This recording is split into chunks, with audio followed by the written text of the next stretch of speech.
My name is Robert Patterson, and I need to tell you a story that shattered everything I thought I knew about love, trust, and the woman I married.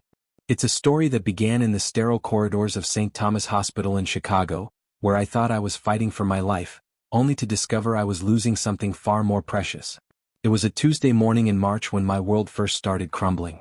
I'd been feeling exhausted for weeks, experiencing sharp pains in my lower back that I attributed to too many hours hunched over spreadsheets at my accounting firm. Rachel, my wife of 7 years, had been nagging me to see a doctor, but you know how men are, we think we're invincible until we're not. The fainting episode at work changed everything. One moment I was reviewing quarterly reports, the next I was waking up on the conference room floor with paramedics shining flashlights in my eyes.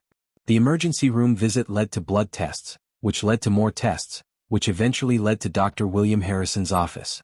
Dr. Harrison was everything I wasn't: tall, confident, with the kind of distinguished graying temples that made him look like he belonged in a medical drama.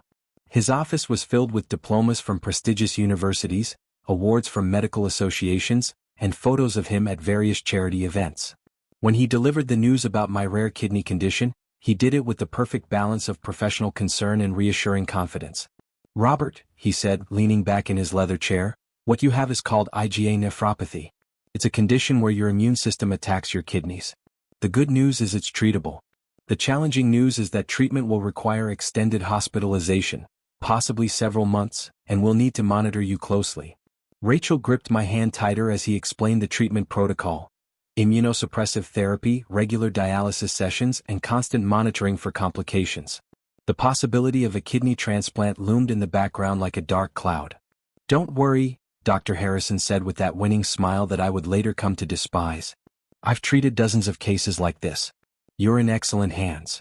Rachel spoke up for the first time during the consultation. "Doctor, what can I do to help? I want to be as involved as possible in Robert's care."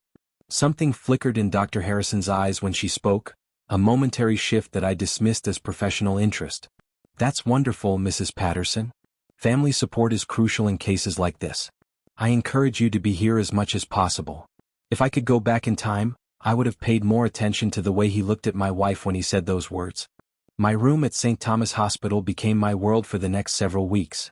Room 314 in the nephrology ward, I can still picture every detail. The window overlooked the hospital's meditation garden, where families gathered to find moments of peace amid their crises. The walls were painted in that particular shade of institutional beige that's supposed to be calming but just feels depressing.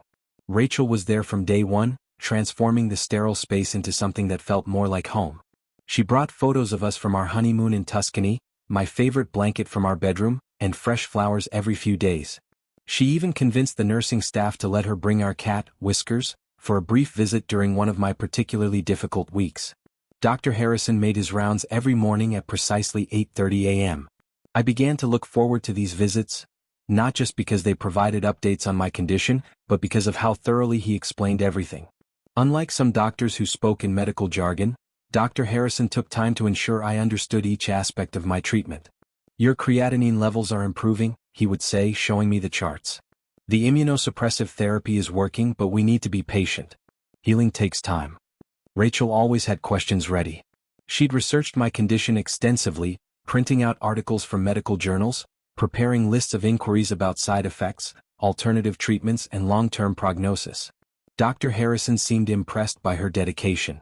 "You're lucky to have such a devoted wife," he told me one morning after Rachel had spent 20 minutes asking detailed questions about my medication regimen. "Not all patients have this level of support." I couldn't have agreed more. Rachel had put her life on hold for my illness. She'd taken leave from her job at the marketing agency, rearranged her schedule to be at the hospital every day, and handled all the insurance paperwork and medical appointments. I felt guilty about how much my illness was affecting her life. The first sign that something was changing came in the third week. Rachel had always been punctual. If she said she'd be there at 10 a.m., she'd arrive at 9:55. But suddenly her timing became erratic. She'd show up an hour late with apologies about traffic or unexpected errands. Or she'd arrive early and seem restless, checking her phone constantly, glancing at the door. "Everything okay at home?" I asked one afternoon when she seemed particularly distracted. "Oh yes, everything's fine," she said quickly. "I just have a lot to juggle right now with your care and managing everything else." I believed her. Why wouldn't I? She was dealing with the stress of her husband's serious illness while trying to maintain some semblance of normal life. Of course she'd be scattered and overwhelmed. As my treatment progressed, I began to notice how much time Dr. Harrison spent in my room compared to his other patients. His morning rounds with other patients seemed brief and efficient, but with me he'd settle into the chair beside my bed and discuss not just medical matters, but broader topics, current events, sports, even books we'd both read. "I don't usually have patients who share my interest in historical fiction," he said one morning after noticing I was reading a novel about World War II. "Most people prefer lighter reading when they're dealing with health challenges." These conversations often included Rachel, who had developed her own rapport with the doctor. She'd arrive with coffee for all of us, a habit that started when she brought me my favorite cappuccino and offered to get drinks for the medical staff as well. Dr. Harrison always accepted gratefully, commenting on how thoughtful she was. "Your wife has exceptional taste in coffee," he told me one day. "She remembers exactly how I like it, 2 sugars, extra foam." I was pleased that Rachel and my doctor got along so well. It made the hospital environment feel less clinical, more like we were all working together as a team toward my recovery. I encouraged their friendship, even suggested that Rachel ask Dr. Harrison about local restaurants when she mentioned wanting to grab dinner near the hospital. The gift started small. Rachel brought homemade cookies for the entire medical staff, but somehow Dr. Harrison always received the container with the most variety. When she learned he was a fan of a particular author, she surprised him with the author's latest novel. For his birthday, which she'd learned about from casual conversation, she brought in a small cake for everyone to share, but made sure it was chocolate, his favorite. "You didn't need to do this," Dr. Harrison said when she presented the birthday cake. "This is incredibly sweet." "It's the least I can do," Rachel replied. "You're taking such good care of Robert." The way they looked at each other during that exchange should have set off alarm bells. There was a warmth there, a connection that went beyond professional courtesy or grateful patient-family dynamics. But I was focused on my recovery, trusting in the people I loved most. By the 4th week of my hospitalization, I had developed a routine that helped pass the time. Morning blood draws at 6 a.m., breakfast at 7:30, Dr. Harrison's rounds at 8:30, physical therapy at 10, lunch at noon, afternoon treatments, dinner at 6, and evening visits from Rachel. The predictability was comforting in an environment where my health remained uncertain. But Rachel's routine was becoming increasingly unpredictable. Some days she'd arrive before lunch and stay until evening. Other days she'd show up for brief visits, claiming she had errands to run or appointments to keep. The inconsistency puzzled me, especially since she'd taken leave from work specifically to focus on my care. "Where do you go when you're not here?" I asked one evening when she'd mentioned having a busy day. "Oh, boring stuff," she said, waving dismissively. "Grocery shopping, paying bills, dealing with insurance companies. Nothing interesting." But her appearance suggested otherwise. Rachel had always been naturally beautiful, but lately she seemed to be taking extra care with her appearance when visiting the hospital. Her makeup was more carefully applied, her outfits more thoughtfully chosen. She'd always dressed nicely, but now there was an intentionality to her appearance that seemed excessive for hospital visits. One afternoon, I overheard a conversation between 2 nurses at the station outside my room. "Have you noticed how much time Dr. Harrison spends with the patient in 314? One asked. "The kidney patient?" "Yeah, he's very thorough with that case," the other replied. "It's not just thoroughness. He's in there for an hour sometimes, and half the time the wife is there too. They all seem very friendly." "What do you mean by that?" "I mean, I've seen lots of doctor-patient relationships, and this one seems unusually personal." The conversation moved away, but their words stuck with me. Was there something inappropriate about Dr. Harrison's attention to my case? I tried to dismiss the thought. Surely professional dedication was a good thing, not something to question. Gloria Martinez was the night shift charge nurse, a woman in her 50s with over 20 years of hospital experience. She had kind eyes behind wire-rimmed glasses and a no-nonsense approach that somehow managed to be both efficient and compassionate. Unlike the day shift nurses who rotated among patients, Gloria often had time for longer conversations during the quieter evening hours. "How are you feeling tonight, Robert?" she asked one evening as she checked my vitals. "Better, I think. Dr. Harrison says my numbers are improving." "That's good news," she said, but something in her tone seemed cautious. "Dr. Harrison is very dedicated to his patients." The way she emphasized dedicated made me look at her more closely. "Is there something you want to tell me?" Gloria finished checking my 4 and sat down in the visitor's chair. Robert, I've been a nurse for a long time. I've seen all kinds of doctor-patient relationships, all kinds of family dynamics. Sometimes I notice things that might be concerning. My heart rate picked up. What kind of things? Your wife is here a lot, which is wonderful. Family support is crucial for recovery. But I've noticed she spends time in areas of the hospital where she doesn't need to be, the staff lounge, the physician consultation rooms.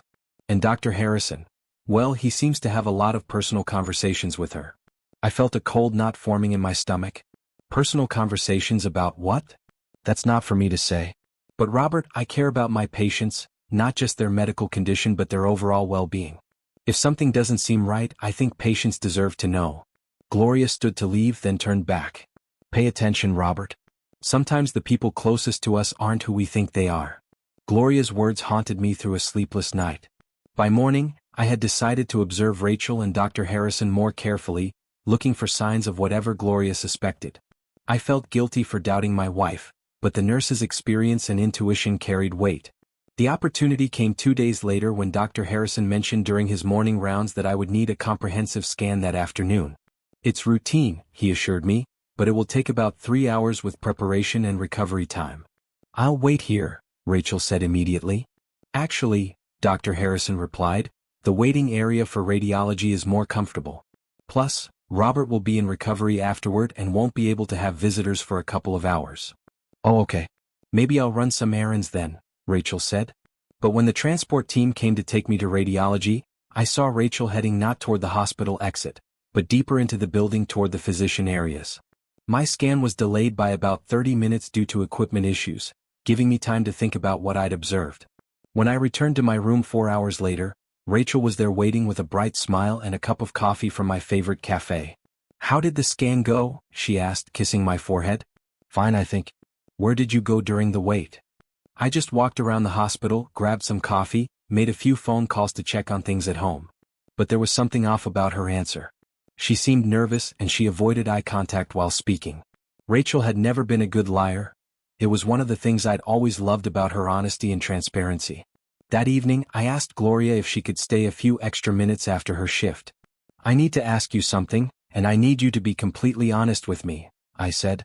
She sat down and folded her hands. What do you want to know? You mentioned noticing things about Rachel and Dr. Harrison. Can you be more specific? Gloria sighed deeply. Robert, I was hoping I was wrong, but I've seen your wife entering the physician consultation room on multiple occasions when you've been away for tests or procedures. Dr. Harrison is usually there too. Maybe they're discussing my case? For 2 hours at a time? With the door closed? Robert, I've been doing this job long enough to recognize when something inappropriate is happening. The room seemed to spin around me. Are you saying they're having an affair? I'm saying that their behavior is unprofessional at best and potentially much worse. As a nurse, I have an obligation to report concerns about physician conduct, but as your caregiver, I felt you deserved to know first. I spent that night staring at the ceiling, trying to process the possibility that my wife was betraying me while I fought for my health. The woman who held my hand during painful procedures, who advocated fiercely with insurance companies, who had put her entire life on hold, could she really be having an affair with my doctor? The next morning brought a perfect opportunity to investigate. Dr. Harrison informed me during his rounds that I needed emergency blood work that couldn't wait for the usual morning draw time. We need to get you down to the lab immediately, he said. There's been an unusual reading in your latest results that we need to confirm right away. Rachel, who had arrived early that morning, looked concerned. Should I come with you?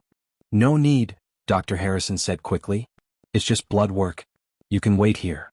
But instead of going to the lab, I asked the transport technician to take me to the radiology waiting area, explaining that I felt nauseous and needed to rest before the blood draw. From there, I could see the corridor that led to the physician consultation rooms. 20 minutes later, I saw Rachel walking down that corridor. She moved with purpose like someone who knew exactly where they were going. 5 minutes after that, Dr. Harrison appeared, looking around carefully before following the same path. I asked the technician to wheel me closer, positioning myself where I could see the consultation room door. It was closed, but through the small window I could see two figures standing very close together. My heart pounded as I realized what Gloria had been trying to tell me. My wife and my doctor were having an affair, and they were conducting it in the very building where I lay fighting for my health. I had the technician take me back to my room where I tried to compose myself. 30 minutes later, Rachel appeared, slightly out of breath and with her hair disheveled. "How did the blood work go?" she asked.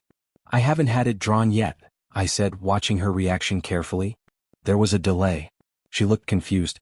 "Oh, I thought, never mind. Are you feeling okay? You look pale." 3 days passed while I planned my next move. I couldn't simply accuse them based on suspicions and glimpses through windows. I needed definitive proof, and I needed to confront them in a way that would prevent denial or elaborate explanations. The opportunity came when Dr. Harrison scheduled another lengthy procedure. This time, a kidney biopsy that would require several hours of preparation, procedure time, and recovery. Rachel, as always, said she would wait at the hospital. But instead of going directly to the procedure, I asked to use the bathroom and slipped away from the transport team. I knew the hospital layout well enough by now to navigate the corridors without being noticed. I made my way to the physician consultation room where I had seen them before. The door was slightly ajar, and I could hear voices inside, Rachel's laugh, which I knew so well, and Dr. Harrison's deeper voice responding. As I moved closer, I could hear their conversation clearly. "Robert seems to be responding well to treatment," Dr. Harrison was saying. "Yes, thank goodness. I've been so worried," Rachel replied. "But William, we need to be more careful. That nurse, Gloria, keeps looking at me strangely." "Don't worry about Gloria. She's always suspicious of everyone. Besides, we're not doing anything wrong, just supporting each other through a difficult time." I heard movement inside the room and then a sound that made my blood run cold, the unmistakable sound of kissing. Through the crack in the door, I could see them embracing, Rachel's arms around Dr. Harrison's neck, his hands on her waist. They broke apart and Rachel spoke softly. "I hate that we have to sneak around like this, but Robert can never know. It would destroy him, especially while he's so sick." "I know," Dr. Harrison replied. "Once he's recovered and discharged, we can figure out what we want to do about our situation." I backed away from the door, my heart pounding so hard I thought it might explode. The betrayal was complete. Not only were they having an affair, but they were planning a future together while discussing my ignorance as if I were a child who needed protection from adult truths. I returned to the procedure area, where the medical team was looking for me. "There you are, Mr. Patterson," the technician said. "We were about to send a search party." Sorry, I felt dizzy and needed to sit down for a moment. The biopsy procedure passed in a blur. All I could think about was what I had seen and heard. When I was wheeled back to my room several hours later, Rachel was there waiting, just as she had been every other time. "How did it go?" she asked, taking my hand in hers. I looked at her, really looked at her, and saw a stranger. This woman who had shared my bed for 7 years, who had promised to love me in sickness and in health, who had held me while I cried about my diagnosis, was living a double life. "It went fine," I said, pulling my hand away. "I'm tired. I think I need to rest." That evening, after Rachel left for the day, Gloria came to check on me. "You look troubled," she said. "Is everything all right?" "I saw them together today," I said quietly. "You were right." Gloria nodded sadly. "I was hoping I was wrong." "What are you going to do?" "I don't know yet. But I can't pretend I don't know anymore." Over the next several days, I wrestled with how to handle my discovery. Part of me wanted to confront Rachel privately, to give her a chance to explain or apologize. Another part wanted to expose the affair publicly, to make sure that Dr. Harrison faced consequences for his unprofessional behavior. But mostly I felt hollow. The woman I had trusted completely, who I had built my entire adult life around, had betrayed me in the most fundamental way possible. While I was fighting for my health, she was falling in love with another man. I began to notice things I had missed before. The way she sometimes smelled like expensive cologne when she visited. How she had started wearing jewelry I had never seen before. The fact that she often seemed to be glowing with happiness even in the midst of my health crisis. "You seem different lately," I said to her one afternoon. "Happier, somehow." She looked startled. "Different how?" "I don't know. You just seem lighter. More energetic." "Well, your numbers have been improving. I guess I'm feeling more hopeful about your recovery." But I knew that wasn't the real reason for her transformation. She was experiencing the excitement of a new romance, the thrill of secret meetings and forbidden love. The irony was cruel. My wife was having the time of her life while I endured the worst period of mine. I decided that I wanted to confront them together, in a setting where they couldn't deny what was happening or minimize their actions. I began planning the confrontation carefully, wanting to ensure that the truth came out completely. The opportunity presented itself when Dr. Harrison mentioned that he wanted to discuss my treatment progress with both Rachel and me together. We scheduled the meeting for the following Tuesday afternoon in his office. But I had different plans for that meeting. On Tuesday morning, I asked Gloria to help me with something unusual. "I need you to page Dr. Harrison to my room at exactly 2 p.m. today," I said. "Tell him there's an urgent issue with my condition that requires immediate attention." "Robert, what are you planning?" "I'm planning to end this charade once and for all." At 1:45 p.m., Rachel arrived for our scheduled meeting with Dr. Harrison. "Are you ready to go to his office?" she asked. "Actually, I asked him to come here instead. I'm not feeling well enough to walk that far today." She looked concerned. "Is something wrong? Should I call the nurse?" "No, everything will be fine. Dr. Harrison will be here soon." At exactly 2 p.m., Dr. Harrison appeared in the doorway, looking rushed and worried. "Robert, I got an urgent page about your condition." "What's happening?" Rachel stood up from her chair beside my bed, looking confused. "Urgent page? I thought we were having our scheduled meeting." Dr. Harrison looked equally confused. "Scheduled meeting? I don't have any." "Sit down, both of you," I said calmly. "We need to have a conversation." Something in my tone made them both freeze. Rachel slowly returned to her chair, while Dr. Harrison remained standing near the door. "I know about your affair," I said simply. The words hung in the air like a physical presence. Rachel's face went white, while Dr. Harrison straightened as if he'd been slapped. "Robert, what are you talking about?" Rachel said, but her voice was shaking. "I'm talking about the fact that while I've been lying in this hospital bed fighting for my life, you two have been carrying on a romantic relationship." "That's absolutely ridiculous," Dr. Harrison said, but he wasn't making eye contact. "Mrs. Patterson and I have maintained a strictly professional relationship." "Really?" I reached into my bedside drawer and pulled out a small digital recorder. "Then perhaps you can explain this." I pressed play, and their voices filled the room. The conversation I had recorded 3 days earlier when I returned to the consultation room with better equipment. Rachel's voice: "I hate that we have to sneak around like this, but Robert can never know." Dr. Harrison's voice: "Once he's recovered and discharged, we can figure out what we want to do about our situation." The sound of their recorded voices seemed to physically impact both of them. Rachel began crying, while Dr. Harrison's professional composure completely collapsed. "Robert, please let me explain," Rachel began. "Explain what?" I asked. "Explain how you've been having an affair with my doctor while I've been fighting a potentially fatal illness? Explain how you've been lying to me every single day for weeks." Dr. Harrison stepped forward, his hands raised as if trying to calm a dangerous situation. "Robert, I understand you're upset, but this situation is more complicated than it appears." "Complicated?" I laughed bitterly. "You're having an affair with my wife. It seems pretty straightforward to me." Rachel was sobbing now, her makeup running down her cheeks. "Robert, I never meant for this to happen. I was so scared about losing you, and William was there for me when I needed support." "William?" I repeated. "You're on a first-name basis with him now?" "Please, Robert," she continued, "it just happened. I was spending so much time here worried about you, and he was so kind and understanding." "So you thought you'd comfort each other?" I asked. "How romantic." Dr. Harrison cleared his throat. "Robert, as your physician, I want to assure you that this situation has not impacted the quality of your medical care in any way." "As my physician?" I stared at him incredulously. "You're having an affair with my wife, and you're concerned about malpractice liability?" At that moment, Gloria appeared in the doorway. She had obviously heard the raised voices and come to investigate. "Is everything all right here?" she asked, though her eyes suggested she knew exactly what was happening. "Gloria, perfect timing," I said. "You've been trying to tell me about this for weeks, haven't you?" She looked uncomfortable but nodded. "I was concerned about the professional boundaries being crossed." "Professional boundaries," I repeated. "Is that what we're calling adultery now?" Dr. Harrison tried to regain control of the situation.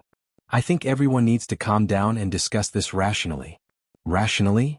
I sat up in bed, ignoring the pain from my recent procedures. "There's nothing rational about a doctor seducing his patient's wife."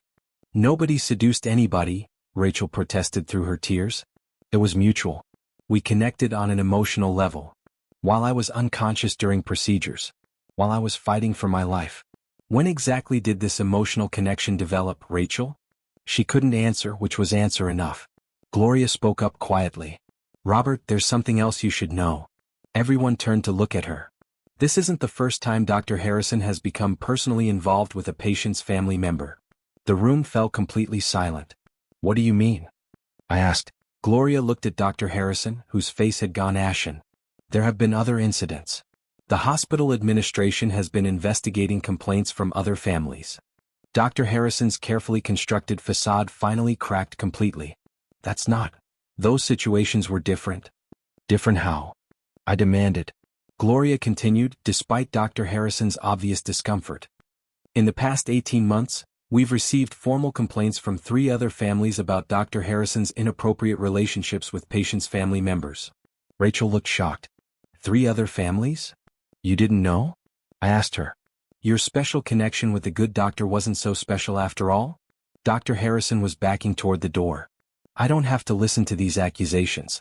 This is a professional environment, and I won't be subjected to this kind of harassment. Harassment? I couldn't believe his audacity. You're calling it harassment when we confront you about your pattern of unprofessional behavior? Gloria stepped forward. Dr. Harrison, the hospital administration will need to speak with you immediately. This incident, combined with the ongoing investigation, requires immediate action. What ongoing investigation? Rachel asked weakly. The hospital has been building a case against Dr. Harrison for several months, Gloria explained. Inappropriate relationships with vulnerable family members during medical crises. It's a serious breach of medical ethics. I looked at Rachel, who appeared to be in shock. Did you know any of this? She shook her head. He never mentioned. I thought we were. You thought you were what? I pressed. I thought we were in love, she whispered. The words hit me like a physical blow. It was one thing to know about the affair, but hearing her admit to loving another man while sitting beside my hospital bed was devastating. Dr. Harrison had reached the door. I'm calling security if this continues. Go ahead, I said. Call them. I'm sure they'll be very interested in the recording I made of you two in the consultation room. He froze. You recorded us? I recorded you admitting to having an inappropriate relationship and making plans for your future together. I'm sure the hospital's legal department will find it fascinating. What happened next unfolded quickly. Gloria immediately reported the incident to the hospital administration. Within 2 hours, Dr. Harrison was suspended pending a full investigation. Security footage was reviewed, showing multiple instances of Dr. Harrison and Rachel entering private areas together during times when I was away for procedures. The hospital's chief of staff, Dr. Patricia Chin, came to speak with me personally. Mr. Patterson, I want to personally apologize for this situation. Dr. Harrison's behavior is completely unacceptable and contrary to every principle of medical ethics we uphold. What will happen to him? I asked. He's been suspended immediately. Based on what we've uncovered in our investigation, he will likely face disciplinary action from the state medical board as well as termination from our hospital. And the other families you mentioned? We're reaching out to them as well.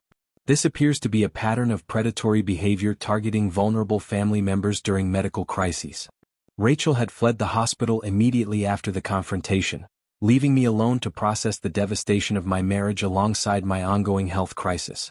She didn't return for 3 days, during which time I learned more disturbing details about Dr. Harrison's behavior.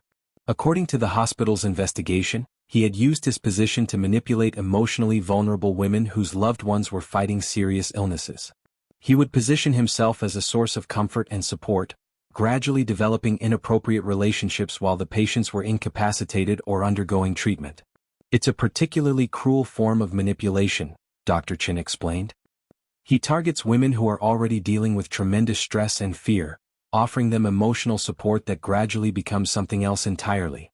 The pattern was always the same: flowers and small gifts, extended private conversations about the patient's condition, offers to meet outside the hospital to discuss treatment, and eventually physical relationships that the women believed were genuine romantic connections. How many women were there? I asked. At least 5 that we know of over the past 2 years. You and your wife are the latest victims. Victims? The word stung, but it was accurate.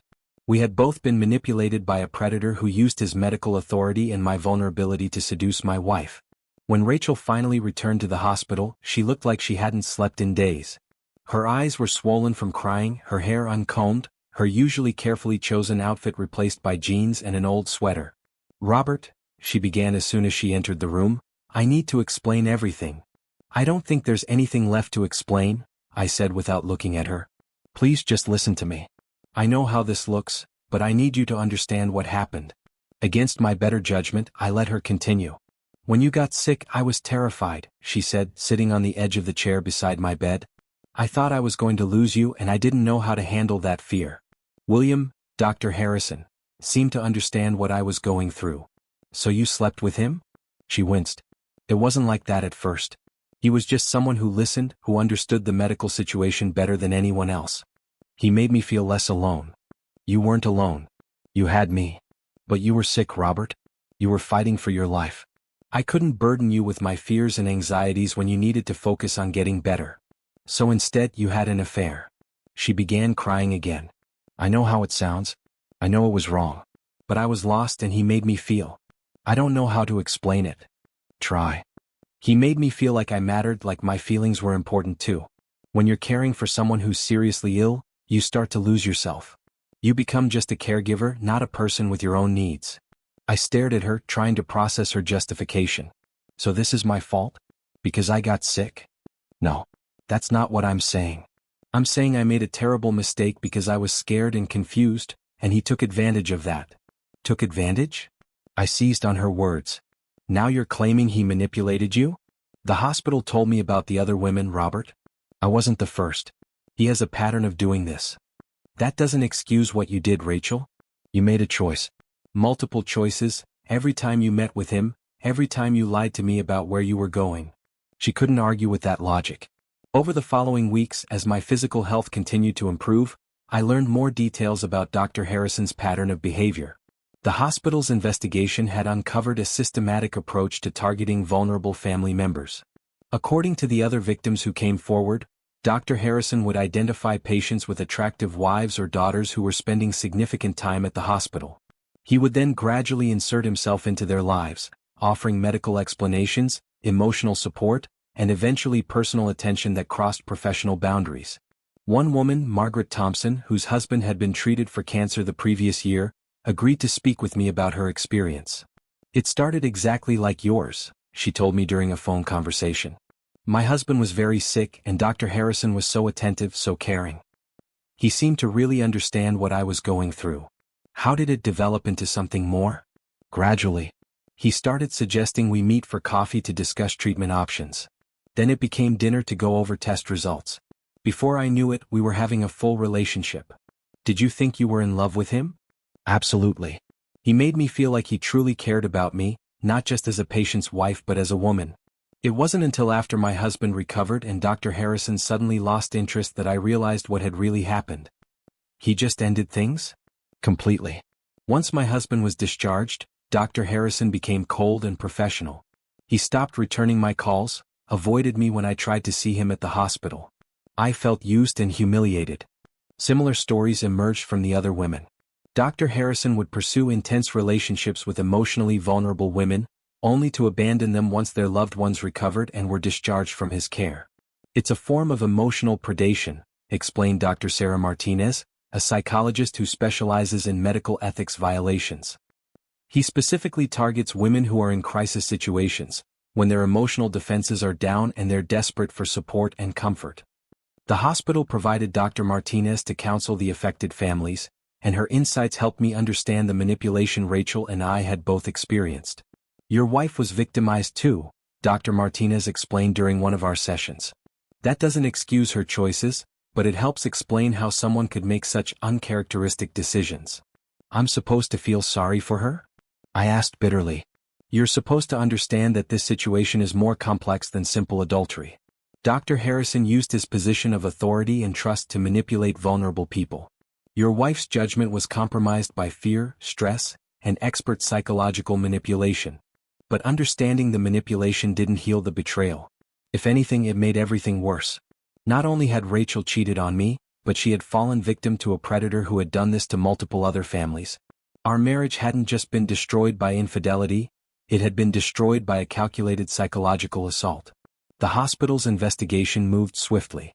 Within 2 weeks, Dr. Harrison was terminated, and his medical license was suspended pending review by the state medical board.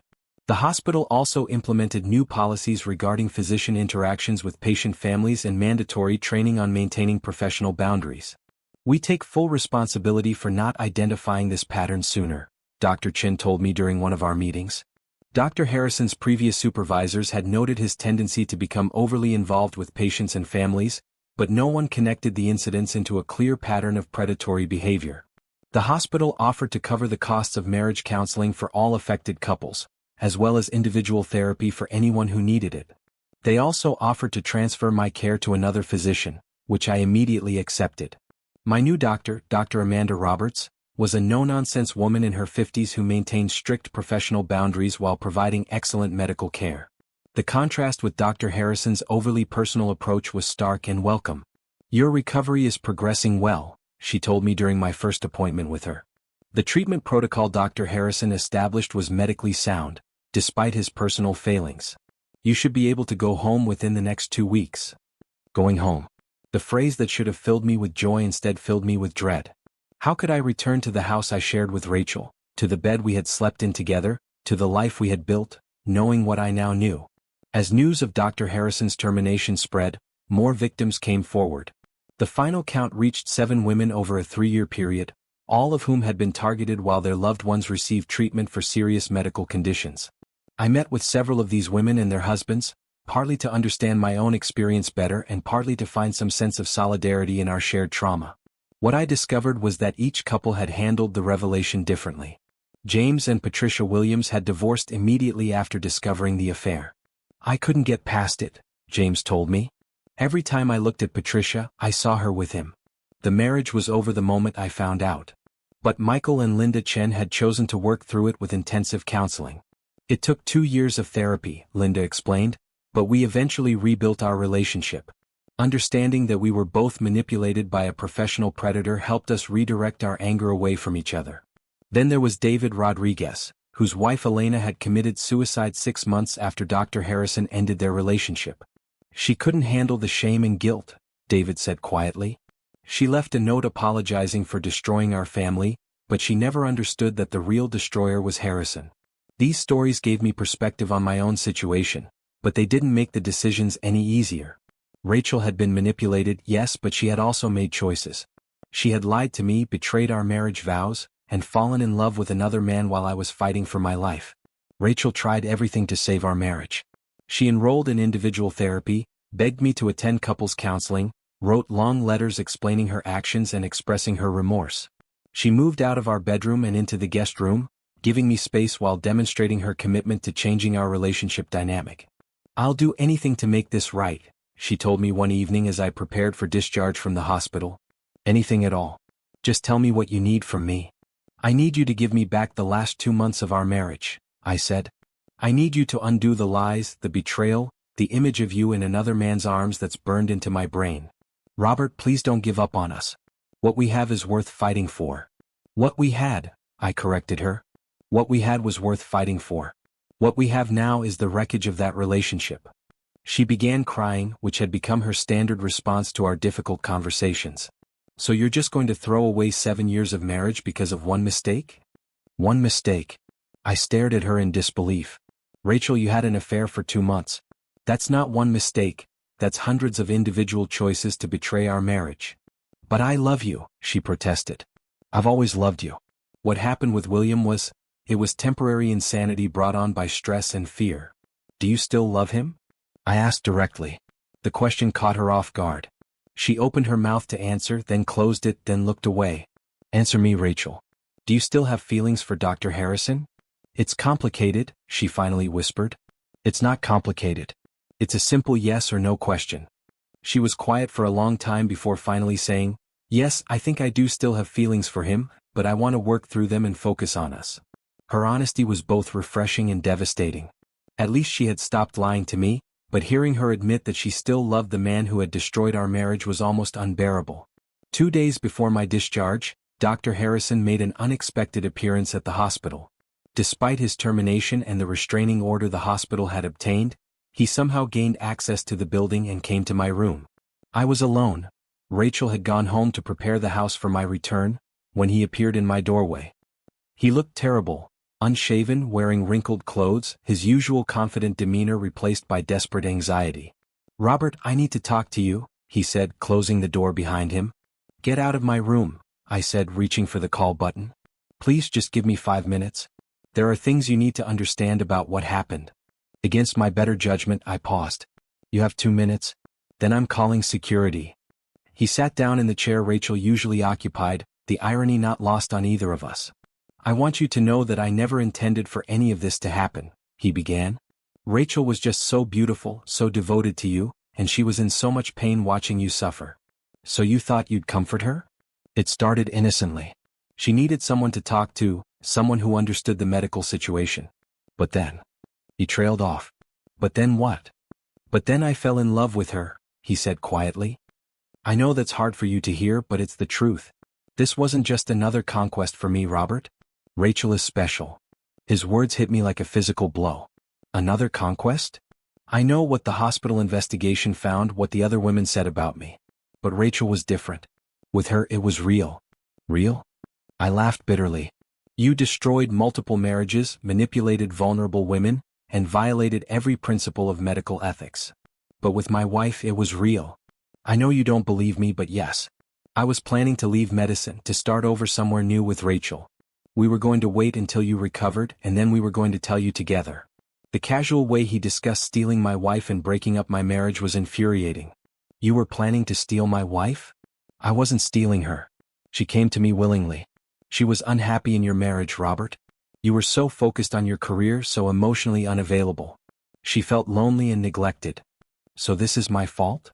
I'm not saying it's your fault, but marriages don't usually break up unless there are existing problems." I stared at this man who had destroyed my life and was now trying to justify it by blaming me for not being a good enough husband. "Get out," I said quietly. "Robert, I'm trying to explain." "Get out," I shouted, pressing the call button repeatedly. Security arrived within minutes, escorting Dr. Harrison from the building and ensuring he wouldn't be able to return. But the damage was done. His words echoed in my head. Rachel was unhappy in our marriage. She felt lonely and neglected. The day of my discharge should have been celebratory. After nearly 3 months in the hospital, I was finally healthy enough to return home. My kidney function had improved dramatically, and while I would need ongoing monitoring and medication, the crisis had passed. Rachel arrived early to help pack my belongings and coordinate with the discharge nurses.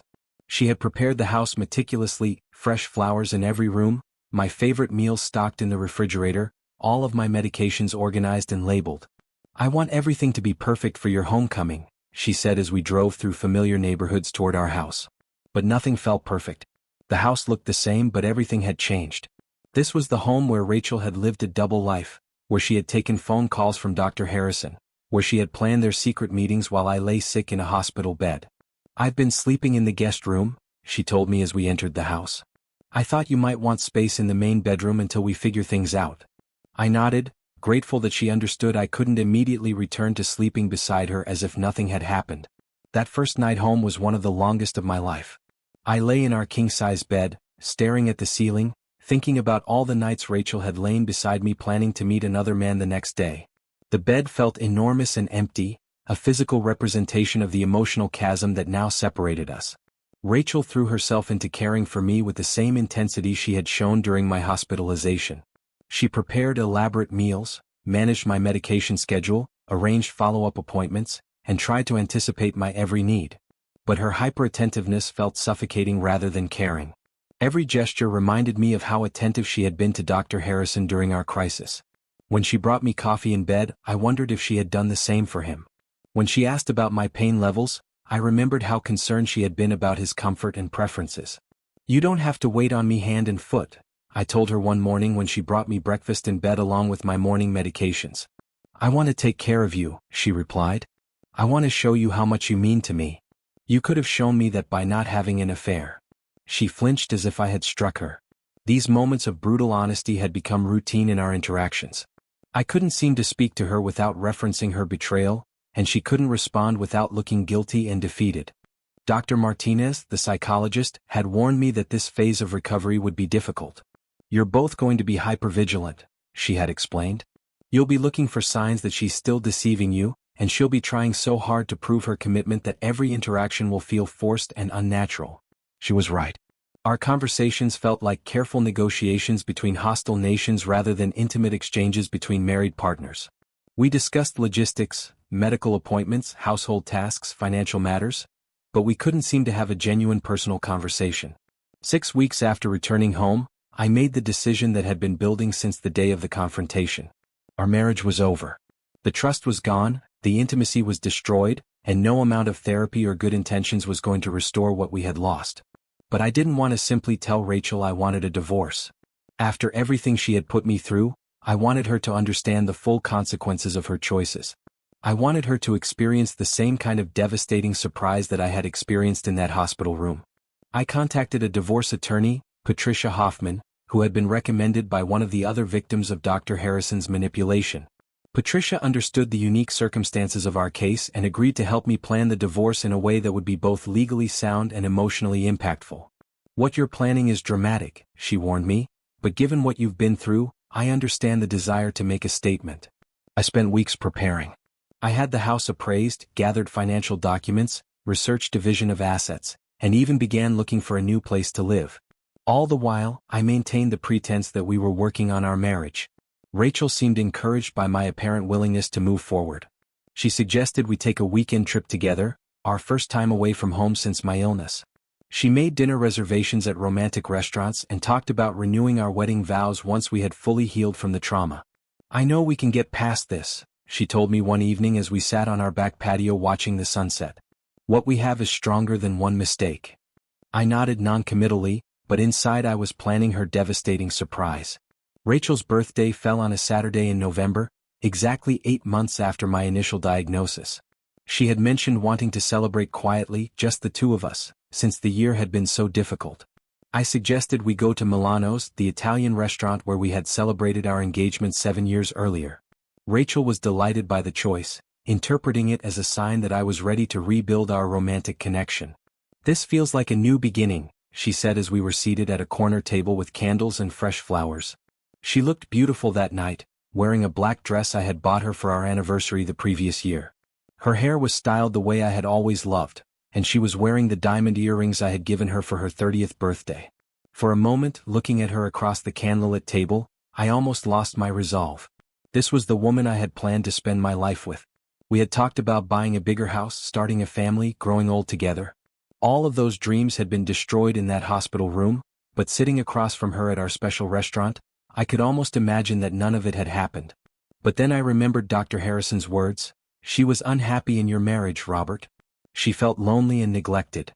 I remembered the sound of them kissing in that consultation room, the way they had discussed their future together while I lay fighting for my life. After we ordered our main courses, I excused myself to the restroom. Instead, I went to the hostess station and retrieved the envelope I had left there earlier that day. "Happy birthday," I said when I returned to the table, placing the envelope beside her plate. Rachel smiled with genuine delight. "You got me a present? You didn't need to do that. Open it." She carefully opened the envelope, expecting to find jewelry or concert tickets or some other romantic gesture. Instead, she found a legal document with official seals and signatures. Her smile faded as she read the heading, "Petition for Dissolution of Marriage." "What is this?" she asked, though her voice suggested she already knew. "It's your birthday present," I said calmly. "Your freedom from our unhappy marriage." She stared at the papers, her hands shaking. "Robert, what are you doing?" "I'm doing what you and Dr. Harrison planned to do once I recovered. I'm ending our marriage." Other diners were beginning to notice that something was wrong at our table. Rachel's face had gone completely white, and she was struggling to speak. "But we've been working on things," she managed to say. "I thought we were making progress." "No, Rachel. You were making progress. You were convincing yourself that I might eventually forgive you and that we could go back to the way things were. But I was planning this." She began to cry, but quietly, aware of the public setting. "You've been planning this the whole time? Since the day I found out about your affair? Did you really think I could just forget about it? Did you think I could ever trust you again?" "But I love you," she whispered desperately. "I made a terrible mistake, but I love you." "You loved him too," I replied. "You told me so yourself. And according to Dr. Harrison, you were planning to leave me for him anyway." "He said that."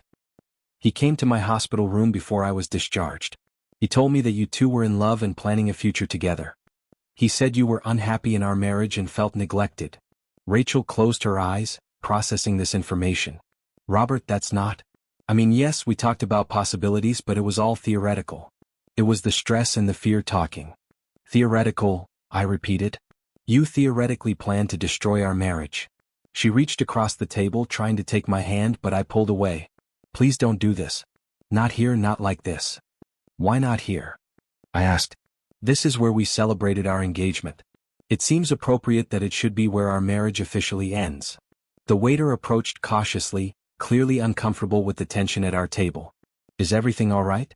Can I get you anything? Actually, yes, I said, standing up and pulling out my wallet. You can get me the check. We won't be needing our entrees. I left enough cash on the table to cover our meal and a generous tip for the awkward situation we had created. The papers are already filed, I told Rachel as I prepared to leave. You'll receive official notice next week. The house goes on the market Monday. I suggest you start looking for a new place to live. I walked out of the restaurant, leaving Rachel sitting alone with the divorce papers scattered around her untouched birthday dinner. The next few weeks were a blur of legal proceedings, real estate appointments, and the practical dissolution of a 7-year marriage. Rachel made several attempts to contact me, but I had my attorney handle all communication. She left voicemails begging for another chance, explaining that she had been confused and manipulated, promising that she would do anything to save our marriage. But I was beyond the reach of her pleas. The house sold quickly. Apparently there was strong demand in our neighborhood. Rachel found an apartment across town, and I began the process of relocating to Seattle, where I had been offered a position at a prestigious accounting firm. Dr. Harrison's medical license was permanently revoked after the state medical board reviewed his case. He moved to another state, reportedly working in medical sales rather than practicing medicine. The hospital settled lawsuits with all of the affected families, though no amount of money could repair the damage he had caused. Gloria, the nurse who had tried to warn me, sent me a card before I left Chicago. You're a strong man, Robert, she wrote. I know this year has been incredibly difficult, but you've handled it with grace and dignity. I hope you find happiness in your new life. Seattle turned out to be exactly what I needed, a city where no one knew my story, where I could start over without constant reminders of my failed marriage and betrayal. The accounting firm was challenging and engaging, and I threw myself into work with the same intensity Rachel had once thrown into caring for me. I found an apartment in Capitol Hill with a view of the Space Needle and Puget Sound. It was nothing like the suburban house Rachel and I had shared, which was perfect. I wanted everything in my new life to be different from my old one. The divorce was finalized 6 months after I had filed the papers. Rachel had initially contested some of the asset division, but eventually agreed to settle out of court. We split everything 50-50, which seemed fair given that we had both contributed to the marriage, even though only one of us had destroyed it. I heard through mutual friends that Rachel had started dating someone new, a lawyer she had met through her divorce proceedings. Part of me wondered if this was another rebound relationship born out of stress and vulnerability, or if she had learned something from her experience with Dr. Harrison. But mostly I didn't think about Rachel anymore. The acute pain of betrayal had faded into a dull ache that appeared occasionally but no longer dominated my emotional landscape. I was building a new life, making new friends, and discovering who I was as a single man in my mid-30s. A year after moving to Seattle, I received a phone call that surprised me. It was Gloria, the nurse who had tried to warn me about Rachel's affair. Robert, I hope you don't mind me calling, she said.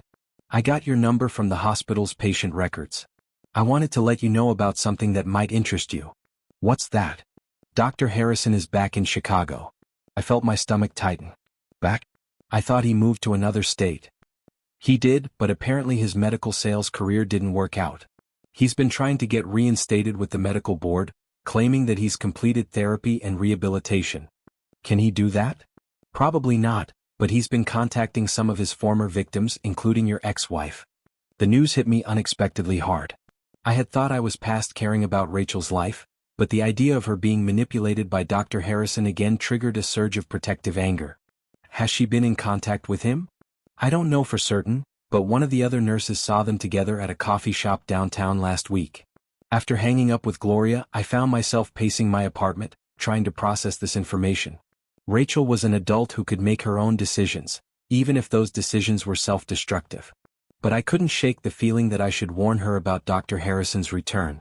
I spent 3 days debating whether to contact her before finally deciding to send a brief email. Rachel, I heard through the hospital that Dr. Harrison is back in Chicago and may try to contact his former victims. I wanted you to be aware in case he reaches out to you. Despite everything that happened between us, I don't want to see you hurt again. Be careful. Robert. Her response came within an hour. Robert, thank you for warning me. You're right to be concerned. William contacted me 2 weeks ago and we've met several times. I know what you're thinking, but this time is different. He's changed and he's helping me understand what really happened during your illness. I think we might have a chance at a real relationship now that there are no secrets or complications. I know you probably think I'm making another mistake, but I need to follow my heart. I hope you can understand. Rachel. I stared at her email in disbelief. After everything Dr. Harrison had put her through, after all the other victims, after the investigation and his loss of medical license, Rachel was giving him another chance. That night, I called Dr. Martinez, the psychologist who had counseled the affected families. I'm not surprised, she said when I told her about Rachel's email. Victims of manipulation often return to their manipulators, especially when the manipulator approaches them with apologies and explanations that make the victim feel special and understood. So she's going to go through this whole cycle again? Possibly. Or maybe she's right, and Dr. Harrison has genuinely changed. But statistically, predators like him rarely reform. More likely, he's using a more sophisticated approach to manipulation. Should I try to stop her? Robert, you're divorced. You've moved on with your life. Rachel has to make her own choices, even if they're self-destructive. Your job now is to protect your own well-being, not to rescue your ex-wife from her poor decisions. Dr. Martinez was right, of course. Rachel's choices were no longer my responsibility. I had spent 7 years of my life loving her, supporting her, and building a future with her, only to have her betray everything we had built together. I had given her a second chance to save our marriage, and she had chosen to maintain her feelings for the man who had destroyed our life together. Now she was choosing to give that same man another chance, despite all evidence that he was incapable of genuine love or commitment. If she wanted to repeat the cycle of manipulation and heartbreak, that was her decision to make. I deleted her email without responding and blocked her email address. Whatever happened next in Rachel's life, I didn't want to know about it. 6 months later, Gloria called me again with an update I hadn't requested but wasn't surprised to receive. Dr. Harrison had disappeared again, this time owing Rachel several $1,000s he had borrowed for what he claimed was a business investment. He had also been arrested in another state for practicing medicine without a license. She's been calling the hospital looking for information about how to contact you, Gloria told me. I think she wants to apologize or ask for help. I told her I didn't have your current information. Thank you, I said. I hope she can find a way to move forward with her life. What about you, Robert? Have you moved forward? I looked around my apartment at the life I had built in Seattle. I had a job I enjoyed, friends who knew nothing about my past trauma, and the beginnings of a romantic relationship with a colleague who had no connection to my previous life. Yes, I told Gloria. I think I have. It's a simple life, but it's built on honesty, trust, and genuine love. After everything I've been through, simple feels like a miracle. Thank you for watching the video to the end. Maybe YouTube will no longer offer you my channel, so subscribe to it by clicking subscribe on the right under the video to receive new interesting stories. Also on the right of the video there is a playlist with other interesting stories that you can listen to, and you can also write in the comments what stories you would like to see on the channel.